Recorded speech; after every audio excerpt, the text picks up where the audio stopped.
What's going on, everybody? It is that time again. The Sooners Illustrated Podcast, episode 86. On this Tuesday, May 28th, 2024. Josh Callaway, James D. Jackson, Tom Green. 8-day dry spell since our last show, which is probably about as big of a gap as we've had since we've been doing this. You can blame Skip Johnson and his guys primarily for the reason for that. I was all busy all week, Big 12 tournament. And yesterday was a selection show, so we bumped this show back. But hopefully we're back on a pretty normal schedule moving forward. Obviously, we'll see. But we're glad to be back. We got a few things to get into, a couple football topics. Looks like the roster's set. No D tackles added. All the targets have committed. We'll talk about that a little bit. Tawee Walker had some interesting comments that we'll get into a little bit as well. And then the Diamond Sports, of course. Softball is on to the WCWS again, and baseball has got their NCAA Tournament draw. I have some thoughts about that as well. We'll get into that in the back end of the show. But, gentlemen, we'll start with kind of closing the book again on the transfer portal. So we thought we did this once already, and then the Lele flip, and then it kind of reopened the floodgates. We talked about it last week. Did they need to add a defensive tackle or defensive lineman? They were chasing a few guys, Aiden Huntington, Brandon Lane, and then, of course, Chris Hardy kind of got into the mix there. Well, all three of those guys have committed to other places. Chris Hardy went to Ole Miss. Brandon Lane to Wisconsin, and then which one am I forgetting? Huntington went to Tulane. So all three of those guys have committed. They technically could still, find somebody else, but more than likely not. They didn't add a D tackle. This portal cycle is over, so we're going to kind of get a chance to reset this thing again. How are you guys feeling? They didn't add a D tackle. We kind of talked about this a little bit last week. They didn't really need to. Where are you guys kind of falling, as we get ready to shift into summer here, into June? Where the roster kind of sits and what they did in the post-spring portal, kind of all of that. Yeah, I mean, I pretty much where I was last week, where they didn't need to add somebody, but they felt they could get a good fit for, a specific role. Because all three of those guys brought something different to the table. Brandon Lane was, more of your prototypical big-bodied 300-plus pound tackle, but coming up from the FCS. Aiden Huntington was a little bit smaller size-wise, but still was the type of guy that could provide a pass rush from the interior. And obviously Chris Hardy, more of an edge, but had experience playing for Zach Alley. So they felt they could have gotten, any one of those guys to fill a specific role to kind of bolster that defensive line. Feel like they probably would have made a harder push. Obviously, they just hosted Chris Hardy last week for a couple days before he committed to Ole Miss. But again, I think adding any of those guys would have been a luxury at this point because, just getting Dominic Williams answered a lot of questions for what they needed up front. Because, I think coming out of the spring, they felt better about the defensive tackle spot than they did going into the spring, certainly after losing Jacob Lacey. Just bringing back Dejon Terry, the way Grayson Halton had a big spring, Jaden Jackson, David Stone, how impressive they were in their first springs as freshmen. Showing that they're probably SEC-ready type guys right now. They probably felt that they didn't have as big of a need, and any need that they did have, Dominic Williams certainly filled that. Yeah, I think it's a fine situation for everybody. I mean, it's just not too, different results, things like that for everybody. But Jermaine, after losing Jermaine Lowe, is the only reason that we even saw that OU was going after these other guys. So it's like at a point, I think they all understood they're not the priority, the priority get for this team. And I think when you look at what Lane said about going where he's going in Wisconsin and things like that, it was like it was a team effort. They all wanted me there. Some of the players wanted me there. The coaches, they really showed that they wanted me there, and that's the reason he ended up there because that was his third commitment since he entered the transfer portal. He's been all over the place. But so it's just like. I think they all understood that, and so at the end of this, it's like it's fine for everybody. It seems like to me. Yeah, I'm with you guys. And we talked about it last week. They didn't have to have a guy. I think this is a pretty good, vote of confidence in probably Grayson Halton, right, and some of these other guys that they didn't feel the need to we just need another one. After we lost Ole, it was kind of a little bit of a reassurance of what they have, and if the right guy comes along, and they looked into these guys. We talked about it last week. Chris Hardy had the Zach Alley connection. They kind of looked at a couple of options and basically came to the conclusion that it's okay if we don't get one of these guys, and they didn't. And so now you move forward with what you have. That being said, the roster kind of as it stands today, obviously, we talked about it at the end of spring and what they need to do in the portal. We was consensus on this show, had to add in the trenches. They did on both sides, one guy on both sides. Dominic Williams, who we talked about, and then, of course, Hickman on the offensive line. Thoughts on the roster as it stands and what they did in the spring portal at this point as we're getting ready to shift into summer, maybe summer workouts, things like that soon? Just kind of a little check-in for you guys, temperature check on how you feel the team kind of is stacking up as it stands right now, 90-something days before the opener. Yeah, and just real quick, you mentioned, probably a vote of confidence in Grayson Halden, who's someone that we all, thought was going to be a contributor regardless. Mm-hmm. But I think it might speak a little bit more to their confidence in a guy like Devon Sears right now, someone who, had even lesser of a role last year, but he came out of the spring as their most improved defensive tackle. He looked good. Yeah, he looked good. Yeah, and like any of these guys that you would have brought in right now would have been depth pieces and not starters. Even Jermaine Lole would have been a rotational guy and not a top line guy with Dejon Terry there. But overall roster, I mean, I think they feel pretty good. Obviously, the biggest question is still how that offensive line comes together. That's going to determine the ceiling and really the floor of this team this year, is like how well they can, retool that unit and, what that looks like. Certainly you feel good now about Branson Hickman coming in to handle the center spot. That answers a lot of questions there. Fabechi and Weewu feel really good about him at the guard spot. I think that left guard spot is probably the biggest question because, losing Caden Green was not easy there. And really, you had, a guy like Girion Hatchett coming in, but didn't really do anything in the spring. Heath Ozeda came on, developed pretty well, but, another guy doesn't really have any experience there. Tackle spots, at least you have guys with some experience with, Jake Taylor and Jacob Sexton and Michael Tarquin in there and Spencer Brown in the mix too. So you have some options there. Again, it's just how well can Bill Bedenbaugh get these guys to come together and produce up front, because that's going to determine how well this offense looks in Seth Luttrell's first year with Jackson Arnold in there as a first-time starter. But defensively, you have to feel great. We all expected the defense to be the strength of this team going into the season just based on everything that they brought back. And I think coming out of spring, they felt even better than they did, 4 months ago when they kind of got the news of Stutzman and Billy Bowman and, Dejon Terry and Ethan Downs all coming back, and Woody Washington too. So I think clearly the defense is going to be the strength of this team, while the offense still has some things to work through and answer. Yeah, it's the same as we've been talking about, especially since the spring game. It's the offensive line and what they're going to do. Just how are they going to gel? That's still the biggest thing for me. As we talked about on the defensive side, they're very, they have a lot of experience there.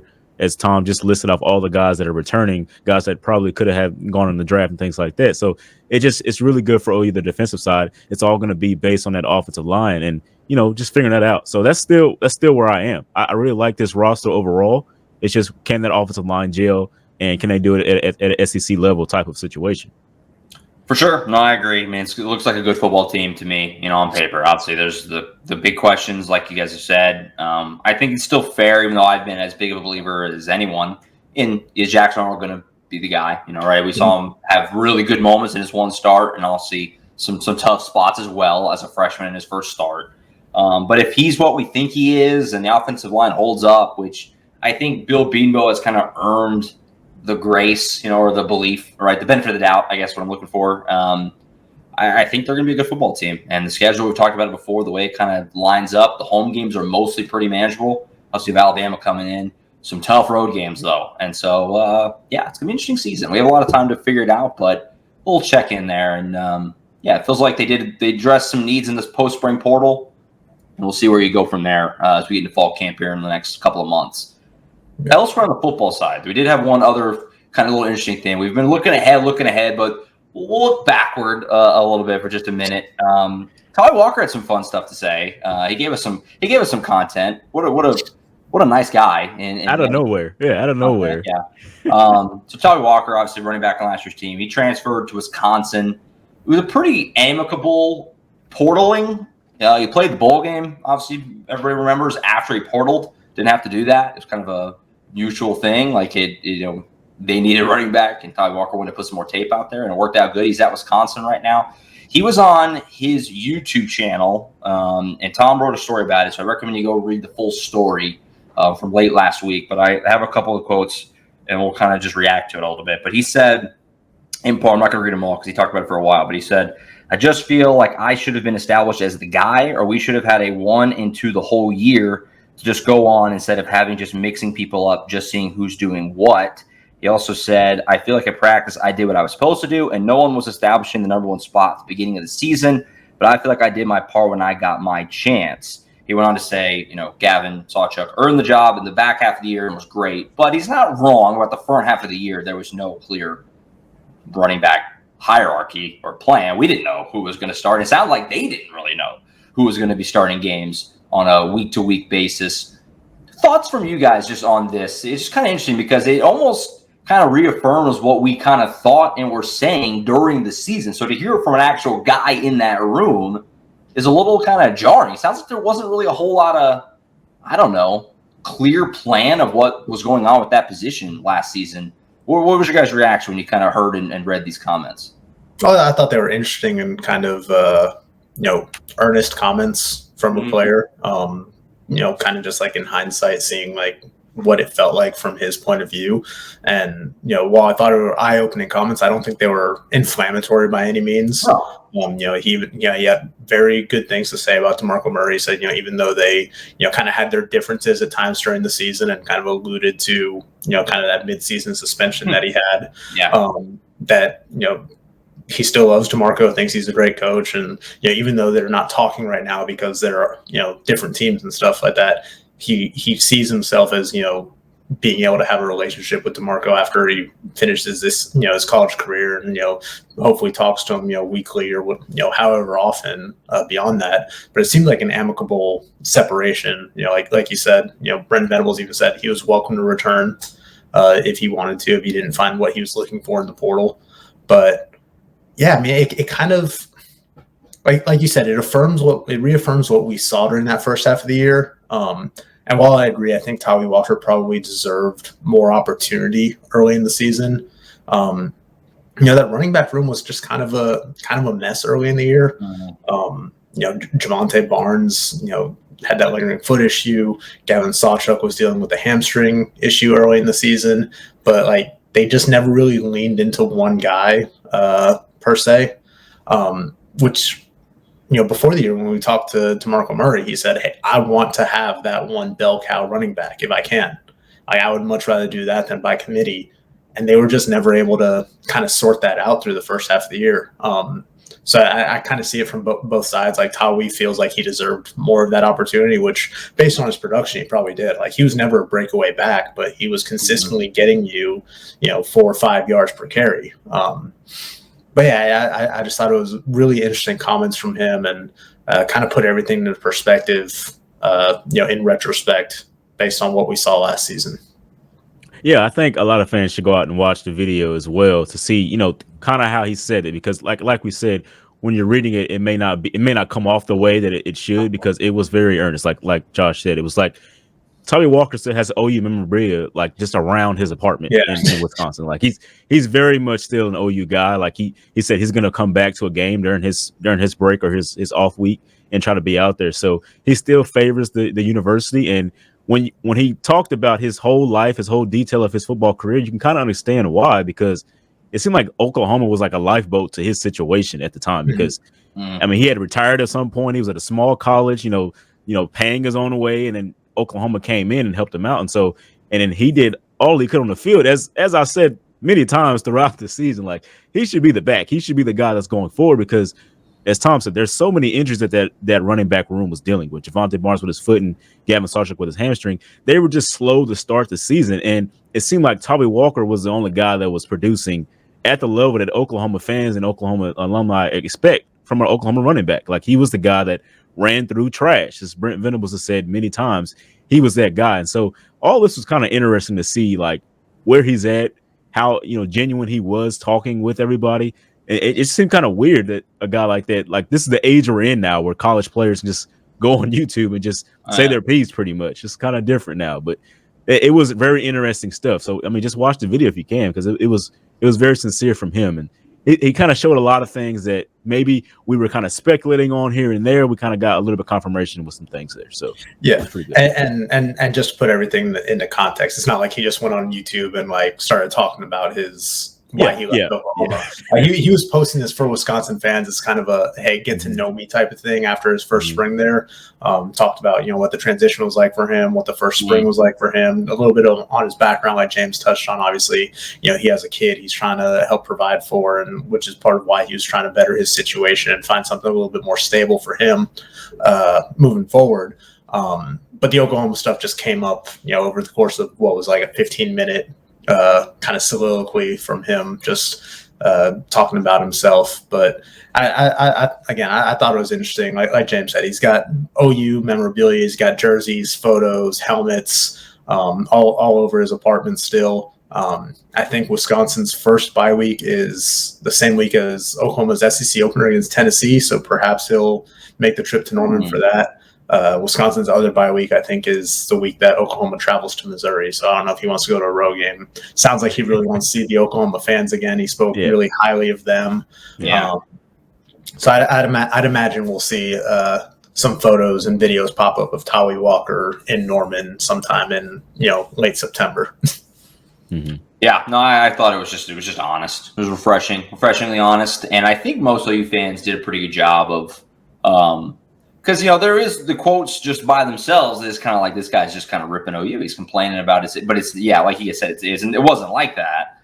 And he went on to have, in that same thing, went on to have great, like Tom said, great words for DeMarco Murray. Said he hopes to continue to have a relationship with him the rest of his life. So, but it was interesting to hear him kind of just be honest about, like, he doesn't really feel like it was handled that well the first half of the season. So, we'll see if maybe, I'm sure DeMarco saw it. Maybe if that affects his kind of approach this coming season, maybe just at the very least being a little more, I don't know, transparent's the right word, but making sure that the guys within the room kind of have a good understanding. Because it sounded like that's what really stuck out to me was him kind of painting the picture of week to week, game day to game day, them not really knowing, like, am I going to get a bunch of carries today or none? Like, that's crazy to me. So we'll see. It was just interesting. It provided a little further context to what we kind of saw at the beginning of last season before Gavin Sawchuk really just took that job and ran with it in the back half.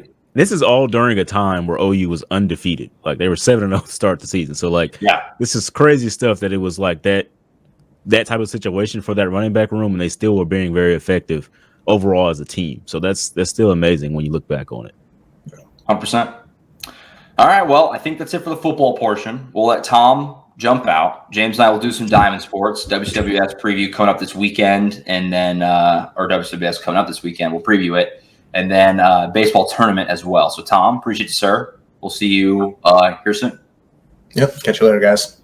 All right, we've now moved into the Diamond Sports portion of the program. James, you were in Norman, Loves Field, for the Super Regional against Florida State, which we talked about going in. They played in the last three national championship series. That was a very high-profile matchup coming in. Yep. Florida State was missing one of their key pitchers, right? And it showed. OU really took it to them, especially in the first game. Ended up winning pretty soundly, a little two-game sweep there. They're on to the WCWS. We'll get into that in a moment, but first talk about the Florida State games, just kind of what stuck out to you as Oklahoma just – it's been the theme the last few weeks, right? Just taking care of business. They seem to look like Oklahoma again these last couple of weeks, and they're going into OKC playing their best, softball of the entire year. What was kind of your takeaways and thoughts from the weekend there? Yeah, it's pretty much that. Oklahoma's peaking at the right time. Yeah, I mean, that's just what it is right now. And Florida State, we were all kind of like shocked at like the situation that their pitching staff was in at the time. Is like, man, losing that one pitcher was a detriment to this staff because they didn't have a lot of arm production after that. So like they had their starter that was still there. She did fine in her outing, but once she was out, once OU was able to get her out of the game, it was pretty much down here for Florida State and everything they put together. And so they're a lot different than the team that went to the finals, the championship, the last two of the last 3 years. So, I mean, it was clear as day, and Oklahoma still looked like the team that was there. So I mean, like, run ruling them in the first game was a very clear sign that this was not going to be that type of situation. And I think a lot of folks at ESPN were probably let down by that, just saying that it was, oh, wow, this is So the closer game on Friday helped out a little bit, but OU looked like they were in the driving force of that as well. So I mean, like, it's just Florida State couldn't come back from that, just having that pitcher and things like that. And I asked the coach about it as well, and she was like, "Yeah, we were limited. We were limited. It was that was the situation." Because I was like, "Did you want to throw so many arms at OU? Was that the plan coming in before your injuries?" It was like, sure, no, we were just limited. So that was the situation. They had a pitcher out there that hadn't pitched. Like, she only pitched like one inning throughout the season or something like that. Some of their SID had told us. I need to go back and check it, but it was crazy, the situation they were in. It's crazy, and we talked about it going into it, and it's just more of the same. But Florida State, if OU doesn't exist, Florida State is one of the dynasties of. I mean, they've knocked them out in the final series last 3 years, and eliminated in the supers this year. I mean, if you're Florida State, you're just like, get OU away from me. Like, they're in the way every year. I mean, if you're in the finals, you're in the finals, but drawing them in the supers was unfortunate and tough. So Oklahoma took care of business. They're on to the WCWS again, where they live. Even when it got, as wobbly as it ever got during the regular season, when they lost a couple of series that they did, I still think we all expected them to get here to Oklahoma City and what is it, Devon Park now. I can't get used to that. They open up with Duke on Thursday. Now, they played Duke a million years ago, back in February. I think it was the second game of the year, right? I mean, a long time ago. First game of the year for Duke. Yeah, it was first game of the year for Duke. Yeah. That's a tough first game of the year. 3-0 win for OU. They played a long time ago. They've played literally almost 60 games since then. So I don't know what you can put into that from that first game. But they open up with Duke. Now, they got a little help elsewhere in the bracket because Tennessee got upset. So there's no Tennessee on their half of the bracket. Alabama's in their spot. You have UCLA, who is another team that's no stranger to OKC. Oklahoma's had some battles with them. So I guess some thoughts from you going into the Duke matchup and just kind of their draw overall going into the WCWS this week, which starts on Thursday. Yeah, the crazy thing with Duke, like, this is their first ever appearance in the Women's College World Series, and they get Oklahoma, who's been there 8 straight times and 3 national championships. But not to point that out so much, because Duke is such a they haven't played softball pretty much. Like, they didn't start playing softball until 2018, and so it's a fairly young program when you look at everything that they have, and they've just been really successful in the stretch that they've had softball. After that Oklahoma loss at the beginning of the year that we talked about, they had 21 straight wins, like, just consecutive back to back. So, like, this is still a really, really good softball team. They won the ACC. They could be dangerous if you don't take them seriously. And so it's going to be a lot of scouting from Patty Gasso, seeing what this team is really good at, what their unit is really good at. And there's just some things, just about them, man. They're really scary when you look at everything that they can bring, because their pitcher is very dominant. And if you look back at the Women's College World Series histories, there's been times where a pitcher can really just change the game for a team. We saw it with James Madison a couple of years ago. I'm blanking on their pitcher's name. Odyssey Alexander. Yeah, she was phenomenal for them. You don't want it to be a situation like that for OU, so you kind of want to put that pitcher away early. And I think OU did a good job of that against Florida State. So they've shown that they can do that, especially in a game one series. So this is pretty good for them in terms of we've shown we can do this before. Let's do it again. Now, earlier in this year when they won the game, it was only a 3-0 win for OU. Could that make some, get some confidence to Duke? Like, okay, it was only 3-0, and then we won 21 straight after that. So we're actually a good team. Can we bounce on that? So that's going to be the thing. That's going to be the thing. And I know people have been harping on Oklahoma's losses this year.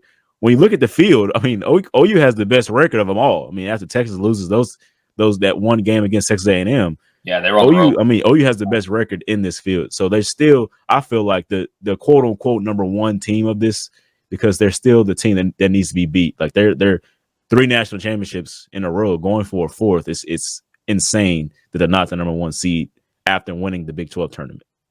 Yeah, I think they're the betting favorites, and I think that's probably accurate. And I would favor Oklahoma to win the national title right now. I'm not saying it's a given by any means, but the fact that Texas and Oklahoma State are both on the other side is just great for them. And, the draw is pretty good overall, all things considered. It's also a really good, I will say, field in the WCWS this year. There's not like a Cinderella team. You referenced James Madison. There's not a team like that in this field, but that makes the teams just like that makes the games almost that much more exciting. Like it's kind of like that year in college basketball in the Final Four, which is all the blue bloods. That's how it kind of feels this year. Like these teams, Texas, OSU, Florida, Stanford, OU, obviously UCLA, we mentioned, Alabama. Other than Duke, these teams live in this thing. It's all the usual suspects. So I think that's going to create some really good games, and it's going to be a fun field and a fun thing to watch. But I think OU end up with a great draw here, and like I said, they're the betting favorites. Most places you look to win the national title right now, even though they're number 2 technically. I think that's probably accurate. I think that right now the way it kind of shapes up for them, both with the way they're playing, the way their other teams are playing, and then also their draw. I think all of it's working in their favor right now. And we'll see how it goes, but I think you have to feel really good if you're an OU fan that they can finish this thing off and go for the 4-peat. I think you have to feel confident. Yeah, for sure. I think if it wasn't Duke, if you saw Arizona in this spot, it would be like all the blue bloods of softball, like of all time. It's like putting Arizona there. Yeah. But yeah, you talked about it. It's like OU is the de facto Oklahoma. I mean, de facto number 1 team, because Texas and Oklahoma State on the other side, it seems like the tougher matchups on the other side of the bracket. So it really works out well. The only thing is when you have a team that hasn't been there before, I mean, it could cause some scary situations because they don't know what they don't know. As Patty Gasso has said plenty of times, they could just be playing out of their minds because what do we got to lose? I mean, this is our first time here. Oklahoma's the one with all the pressure, so let's just go play as hard as we can. That's what the scary situations are. But I think it'll be fun. It'll be fun either way. I feel like seeing this game and what's going to happen. So that's going for the 4th one is tough. So nobody's ever done it. So he's going to try to do it. Absolutely. So that'll be on Thursday at 1:30. Media day tomorrow, right? Media day, I believe, Wednesday. So lots of WCWS coverage coming your way. James has been all over it all season, but obviously especially the postseason. So keep up with the website. And obviously we'll be back next Monday. And I guess we'll probably be talking about potentially the National Championship Series at that point, right? I think so. That's why the schedule works out, I think. They changed the schedule from what it used to be. I haven't covered softball day-to-day since they changed it.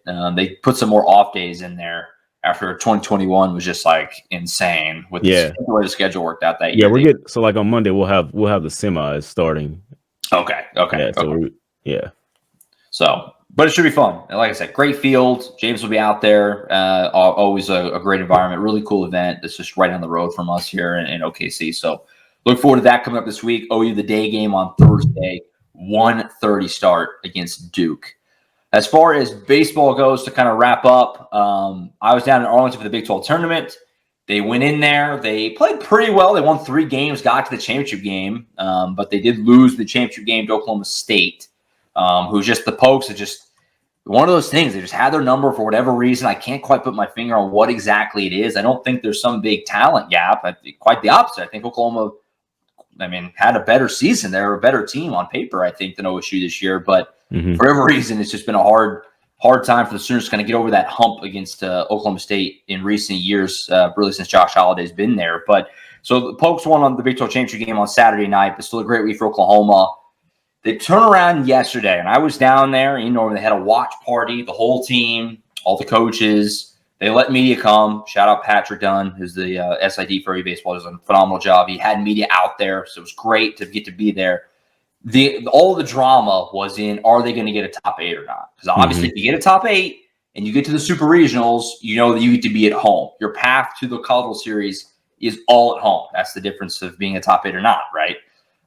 They knew they were going to be on that bubble, but every projection had them as a top 8 pretty much the last 2-3 weeks leading up to Selection Monday. Sunday night, it got a little wobbly. A few places moved them out. Some places kept them in. D1 Baseball had Oklahoma as number 8 still going into Selection Day. The brackets come out. The Sooners are number 9. So they didn't get that top 8. There was a bit of there was like maybe a 10-second kind of disappointment in the room being in there with the team of kind of like, when that number 8 popped up and it wasn't them, there was a little bit of that, damn, but they moved past it pretty quick, I think, talking to Skip and some players afterward, and it seemed to be kind of like, it is what it is. We're past it, moving right by it. Their draw this weekend, Oral Roberts comes to town first, who they played twice in the regular season. Oral Roberts beat OU last time they played late in April. I think it was April 30th, about a month ago. That was up in Tulsa. I was actually at that game. And then speaking of Duke, they're coming to Norman for baseball. They're the 2 seed, and then UConn is the 3 seed. My main feel of the draw here, people kind of asking me what's my thoughts on just kind of the draw here. Could be better, could be worse. There were certainly some very scary 2 seeds that could have been sent to Norman. LSU stands out as a potential option that was projected as a possibility. That's a team that was terrifying to come to Norman, defending national champions, and they're hot the right time. That was a scary potential option. Some other SEC options were scary. Vanderbilt was a little worrisome. Duke is really good, but it could have been worse. Duke is really good. They're one of the stronger 2 seeds. But after that, UConn, Oral Roberts is arguably the worst team in the field. They were an automatic bid. They're below 500 during the regular season, but they won their conference tournament, so they got the auto bid. Mm-hmm. So it could be better, could be worse. I guess kind of where I fall on the draw. I'm very curious to see how Skip Johnson handles the pitching. Does he hold Braden Davis back a day? It's a gamble. It's a big gamble, but you could hold him back a day and pitch him against Duke, theoretically. But then you roll the dice of if you lose that first game, you are in deep trouble. It is very hard to climb out of the loser's bracket in these regionals. It happens, but it's very hard to do. So, yeah, we'll see. The not getting the top 8 was a little surprising to me. I thought they did enough. They won the Big 12 going away. Nobody in the Big 12 got a top 8 because it kind of felt like if they didn't get one, it would probably be for Oklahoma State would probably get it because they won the tournament. They had the head-to-head over OU. It felt like an either-or situation, and then neither one of them got it. And so It was a little surprising. The Big 12 as a whole did not get a lot of love in this from the selection committee. TCU got left out altogether, which was surprising. Cincinnati got left out altogether, which was a little bit surprising to me. So yeah, that's kind of my overall thoughts. They're in good shape. I think the draw could have been better, could have been worse. The 8 seed is Florida State. Now, Florida State, their regional is kind of tough with Alabama and UCF going in there. Obviously, this is looking ahead, but obviously if Florida State doesn't win their regional and OU does, OU would get to host a super regional. They'd be the seeded team. So you kind of worry about that when you get there, sort of a thing. I think their regional draw wasn't bad. And they're playing good baseball at the right time. They've won 20 of their last 25 games. I think it's still fair to be pretty confident going in. And I look forward to getting out there. Postseason baseball hasn't been in Norman since 2010. And so I'm excited to get out there this weekend. It's going to be fun. And they open with Oral Roberts on Friday night. So it'd be really cool. But, yeah, I'm excited for it. It's crazy. It's crazy when you think the OKC Thunder got here in like 07, 08, something like that, around that time. It's been that long since, man, it's crazy. So shout out to Skip Johnson and everything he's done for this team and what they built. They built a good program now, and they're out there. Josh is out there every day, man. Almost seems like trying to cover that team. So they're doing a really good job. What was your impressions of the walk-off, man? I remember seeing that. Oh my gosh, that game on Friday. I'm glad you brought it up because that game on Friday they were down 6-0. Yeah, they were down so much in the second inning, and this team is so good. And it's very similar to the 2022 team in that regard. That the 2022 team was so good about the opponent, the score, the venue, the situation. It never fazed them. They just kept plowing away, and they just rode that all the way to the final series. This team is very similar in that regard. And so, that when they went down 6-0, you kind of felt like, all right, most teams you're cooked, you're down 6-0, but their offense is so good and their pitching is as good as it's been all year, which is, I think, a big part of the confidence. The bullpen in particular, which has been a question mark. A lot of fans have said they're capped with how far they can go because of the bullpen. The bullpen is performing at the highest level it has all year right now. Going into the postseason, which is obviously what you want. And they helped them get back in that game. They held Kansas at 6 the rest of the game. They just kept chipping away. And then eventually, obviously, Jackson Nicholas pops that 2-run home run to walk it off. It was funny because I'm sitting there at Globe Life Field, which the press box at Globe Life Field is in the sky. You are so high up there. And I'm sitting there, and we're watching the game, and I'm ready because, they had a guy on base. It's like a ball in the gap. They can walk it off. Mm-hmm. As soon as that thing hit the bat, ping! I didn't even watch it land because I immediately that's gone right to my computer because you could just tell immediately, the sound of it and just the shoot off the bat. Yeah, you didn't even have to watch it land. I immediately went to my computer and started typing some stuff because it was gone. But a great moment. They're a really good team. They're fun to watch. It's been an awesome season, historic season in a lot of ways, and I'm pumped for this weekend. It'll be a lot of fun to see them play some postseason baseball in Norman. The crowds are expected to be phenomenal. They already little inside info. They put a link up for ticket requests on Sunday night, right when the regional host thing got announced. They had to take the link down in like an hour because there were so many requests that they were like, we might not be able to fulfill all these. So they had to pull that link down because people were jumping all over it. So there's a lot of excitement about this team right now, and they're putting in bleachers in the berms this weekend, so it's going to be like a full bowl like type stadium in. It's going to add a lot more seating. Wow. It's going to be nuts. I'm excited for this weekend. So they're playing really good baseball at the right time, and I'm excited. And we'll see if they can get us back to Omaha in a couple of weeks. So good stuff. I think that's it. Lots of Diamond Sports coming up this week. James will be in OKC. I'll be in Norman. Postseason stickball all over the place in Oklahoma this weekend, and we're excited for it. We'll be back. I'll be back with Colin later in the week on Thursday is the plan there to do a little recruiting talk. We didn't get to do a show last week because it just, like I said, our schedules couldn't quite line up. So we'll have 2 weeks of stuff to catch up on. And then James, Tom, and myself will be back with you next Monday to recap all the stuff with the Diamond Sports, anything else going on in football, basketball, whatever else may be happening. So I think that's it for Tom Green earlier, James E. Jackson. I'm Josh Callaway. We'll see you guys next time right back here on the Sooners Illustrated podcast. See you.